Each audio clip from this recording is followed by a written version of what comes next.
Hello there, Mad Mike here, and welcome back to the channel.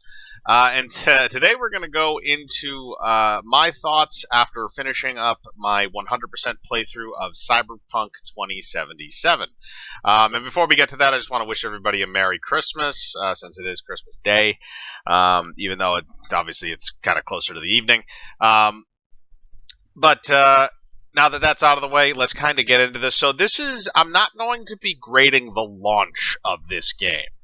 I'm not judging the game based on the launch, because the launch was god-fucking awful, especially for consoles. And the other thing is, I'm not going to be going over the console versions, which are really where they're having a majority of the very, very bad game ending and corrupting bugs. I'm going to be grading the PC version, because that's the version that I have, and that's the version that I played. So if you're playing the console version and I don't mention something that's been going wrong with the console version, that's probably the reason why. I would recommend, if you are going to buy the game, I would recommend buying the PC version of it as opposed to the console version, at least until they work out the kinks. Now, there's a whole bunch of different ways to grade a game like this, but because it's an RPG, because it's kind of an open world sandbox type of thing as well, a lot like a GTA type of thing, I'm going to try and go piece by piece. So first I'm going to go with the big one, which is the one that I always harp on with games like this, which is the story. And the story for this game is actually really, really good. I love the story to this game. And I'm not going to give away too much of how certain things happen, but there are some differences depending on what path you choose, because you have one of three different basically kind of origins that missions that you have to go on before you actually get into Night City and get into the game proper. And you have three different origins that you can choose from. So you have a nomad, which are basically kind of these people that roam around in these bands, small bands of people in small groups outside of the city walls. They kind of run around the desert, like the southeast and stuff. They go from like this also takes place in Southern California. So it's like the Southern California desert and stuff like that. Then you have street kids, which is basically somebody that grew up in Night City and is kind of trying to come into their own as like a criminal and stuff. And then you have ex corpo, which is basically they're the upper class in the city are known as corpos or corporate executives. And basically your character in that scenario is somebody who's been kind of thrown out of the corporate world. Now, the one that I chose was Nomad. I did like that beginning story. I've seen the Street Kid beginning story too. That one's also not bad. And then also I haven't seen the Corpo one. But as for being a nomad, the only other things that it really does for you besides that beginning mission is it also unlocks unique conversation choices that you can make that are marked by, an N for a nomad, an S for a street kid, or a C for a corpo. So that gives you a bit more perspective when you're talking to characters. It gives you a little bit more depth when you're talking to some characters. And that's the other thing, too, is a lot of the NPCs that stick around with you in the game, the ones that have quest lines, are really actually pretty fleshed out. They're not really too cookie cutter of characters. I think most of them have some depth. There's some that are deeper than others, and I understand that. There's some that you can romance or some that you can't. I will say, and as far as the romance options go, maybe you might want to expand that a little bit in the future if you actually can. Because as of right now, you actually have two romance options as a male V, who V is the main character that you play in the game, and two romance options as a female V. So you can only choose one of those two, which kind of sucks because one of the chicks that I wanted to get with in the game, you can only get with if you were a woman, because she's a lesbian. So that kind of sucks. But the one that you do get as a straight guy is pretty good. And that's the other thing too is this is not a game for kids. Let's just put that out there right now. This is not a game for children. This is a game for, teenagers and adults. The sex scenes in it are very, very explicit. Well, I shouldn't say very, very explicit, but they're fairly explicit sex scenes. I would put it like one bar above like a Mass Effect in terms of the way that it's kind of conducted and shot. You can, and that goes for both the romance sex scenes, which you do have, which some of them are pretty funny, and just you can just have sex with random hookers too out in the street, or have like one night stands and flings and stuff with various different types of people. So there's a lot of different things you can do from that aspect in the game. But back to the story. So the story is fairly expansive. I'd say if you want to do everything involving the story, all the little side quests and stuff like that, excluding the open world events, it's probably at minimum a 20-hour campaign, probably longer than that, maybe closer to 30. And people that are familiar with CD Projekt Red games before, mostly the Witcher series, are probably going to be a little let down by that number, because the quest lines in the Witcher, if you do a 100% playthrough in The Witcher, it's like something like 250 to 300 hours. It's ridiculous. But in this game, I think my entire playthrough was somewhere around 70 hours, which, again, that's fairly good for an RPG. Like I said, The Witcher is, even though it's done by CD Projekt Red, that's kind of a high bar to go by, because that campaign is ridiculously long, but it's awesome. But going from that to Cyberpunk, it definitely has a lot different feel to it, which I was happy about. It didn't just feel like a copy paste Witcher thing. It actually feels a bit more like a Bethesda game, and maybe that's to do with the first person perspective, because again, it's not third person. You can change to third person in the cars, by the way, so that is a nice thing. And we'll get to cars when I start talking about mechanics. But and then you work your way through this kind of this inner city crime storyline, and then it turns into a storyline of basically survival, and that's when Keanu Reeves' character of Johnny Silverhand comes in. Now, I will say this about Keanu Reeves as Johnny Silverhand: he does a fucking amazing job as that character. That is my favorite character in that game, is Johnny Silverhand, because he is goddamn hilarious. It's so funny when you get to see Keanu Reeves act like a dick, because Johnny Silverhand is basically just a dick. He's a lovable dick, but he's a dick. And that's kind of one of the things that I loved about it, because he's kind of he's your right-hand man through basically most of this plot line after a certain point. So, you get to talk with him. He gives his perspectives on everything. He's there with you pretty much almost all the time. And then we also come to the end of the game. Now, there are multiple endings. I think there's 6 endings, or there's at least 4 endings that I know of that you can get. And there's some little tweaks here and there on certain ones. So the good thing about that, though, is that after it tells you when you reach the point of no return, basically, in the game, when you get to that certain part in the quest lines.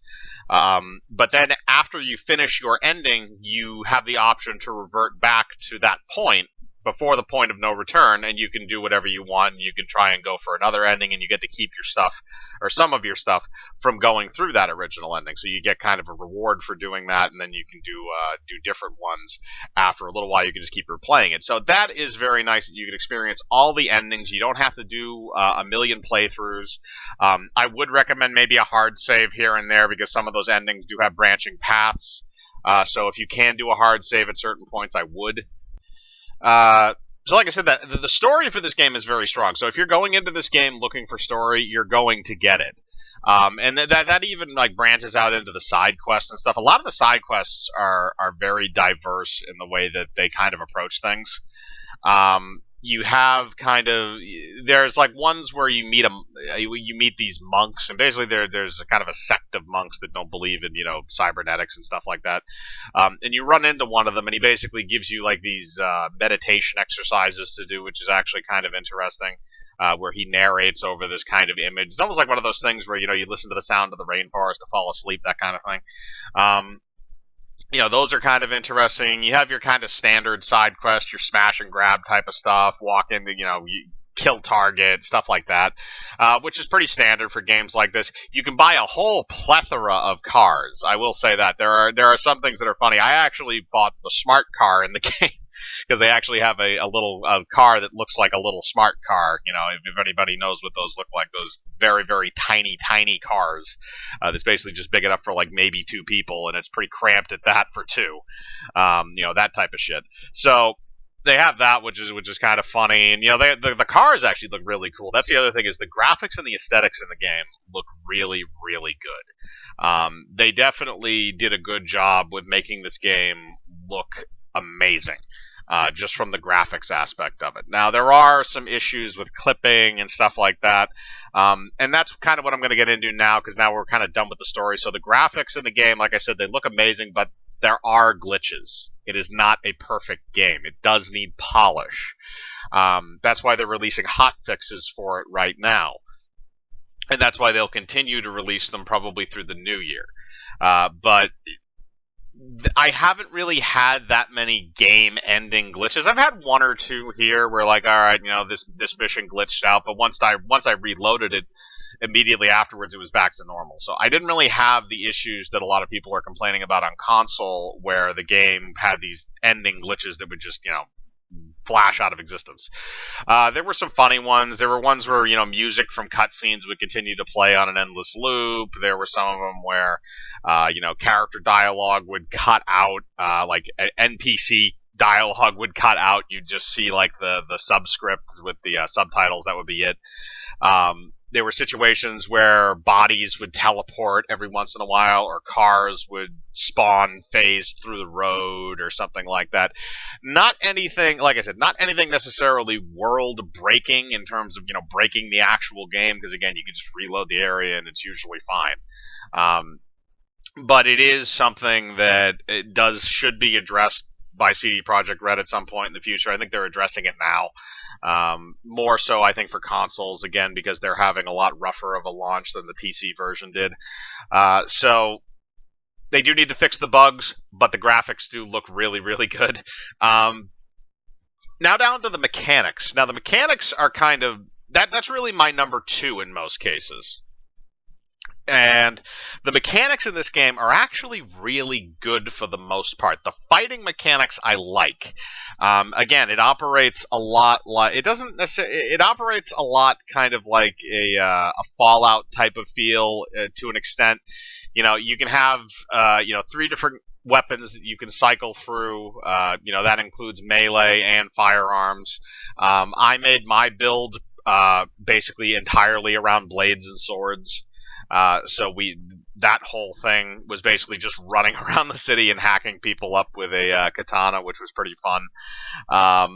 And once you get good at it too, it's actually like really, really easy, because you can silently kill people with a katana. You can just walk up and decapitate a dude and then run to the next guy and kill him. The AI is a little bit dumb.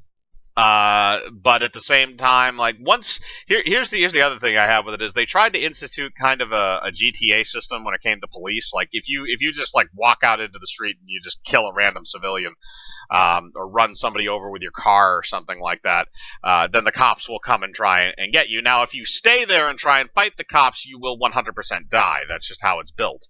But if you can very easily just drive away and the police just stop chasing you after a little while. It's not really that big of a deal. So the mechanic itself is kind of useless to have in there almost, with the way that it's constructed. Now that also factors into the driving in the game, which the driving I initially thought was ass. It's not the best driving in a video game, I will say that much. But once I kind of got the hang of it, and once I realized how sensitive it was, it's very sensitive when you're driving a car. So if you kind of just, tap it a little bit to one side, if you're going really fast, you'll start to fishtail and stuff. If you try to accelerate around corners, a lot of the times your rear end will slide out on the car, and you'll wind up, spinning out. Then you got to get back on the road and stuff.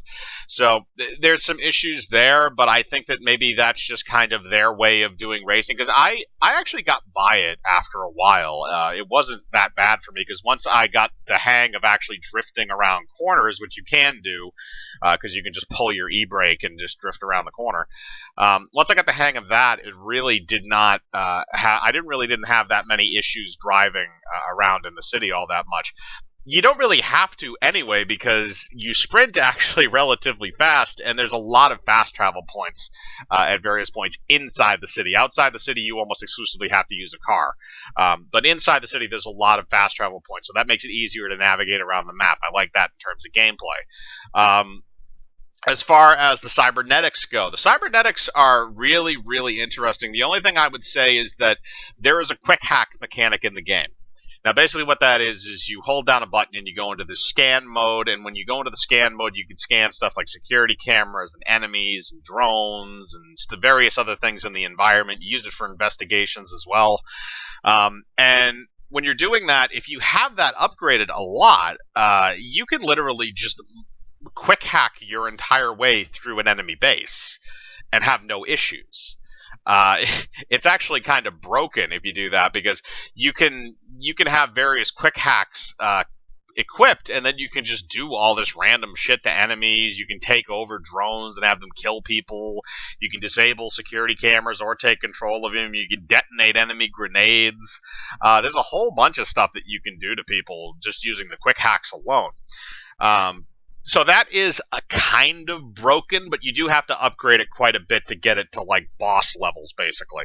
Now the other thing is that they also have your cybernetics, which a lot of people have seen. One of the favorite ones by people I know is Mantis Arms, and Mantis Arms are actually really fun. Again, you get better versions of it as you go through the game. There is a gear system, so you do have gear in the game that you can buy, and then you can also upgrade if you have components. You can break it down for components as well, or sell it at various stations. So you have that aspect of it too, where that's a lot of your kind of RPG and your upgrading stuff with the mechanics. You have a plethora of skill trees, and that's the other thing too, is the level cap. Again, this isn't really a spoiler, but the level cap in the game is 50. So you get 50 for your level, and you also have your streak cred, which controls, I think that mostly controls like what jobs you can do and can't do, or what jobs show up and what jobs don't. So if you're a lower level, you're not going to get, very high. You're not going to get a lot of jobs that are really high risk, or I shouldn't say that. You're going to get a lot more jobs that are marked as high risk. And as you increase in level, gradually those jobs get less and less dangerous. But when you're doing the type of stuff where you're collecting all of your, when you're getting all your experience and stuff, which is mostly through kind of the sandbox missions in the game, those. Like I said, you can upgrade a lot of different things. You can be a pistol expert, you can be a shotgun expert, you can be a rifle expert, you can be a blades expert, you can be a quick hacker guy, you can be a physical expert. You can literally just run around and punch people to death if you wanted to. That also reminds me that there's also a side quest there's some side quests that basically kind of involve collecting things or doing multiple of different tasks. So there's like a fight ring type of thing where you have to bare knuckle box various people. By the way, as a heads up, if you have gorilla knuckles, which is gorilla hands, which is an upgrade for your hands, it basically gives you like armored hands that you can punch with. You can use those in the fights, but you cannot use mantis blades. Just a heads up. But those the gorilla hands really do actually make it a lot easier to do those fights, especially if you have the electricity equipped as well. So you have electric brass knuckles basically built into your hands. But like I said, those are you can build your particular V any way you want. So that's kind of a plus to that when it comes to kind of being able to make a different character. Because that's the other thing is, in terms of replayability, they do that thing with the ending so that you don't have to replay through the whole game. But if you want to do a different build, you can take that game and you can approach it in a completely different manner. To the way that you approach it the first time, which I like, again, about the mechanics. I like in an RPG when you have multiple ways that you can approach something, and they're all kind of interesting and fun to do. Now, I will say this about a lot of the open world events. A lot of them are just go here, murder a bunch of people, take these items. Like, a lot of them are just that. So those are mostly just XP grinders. They really don't add anything to the game. They don't. Like I said, the only thing they do is they're really good for grinding XP. Outside of that, they're really not worth a whole lot.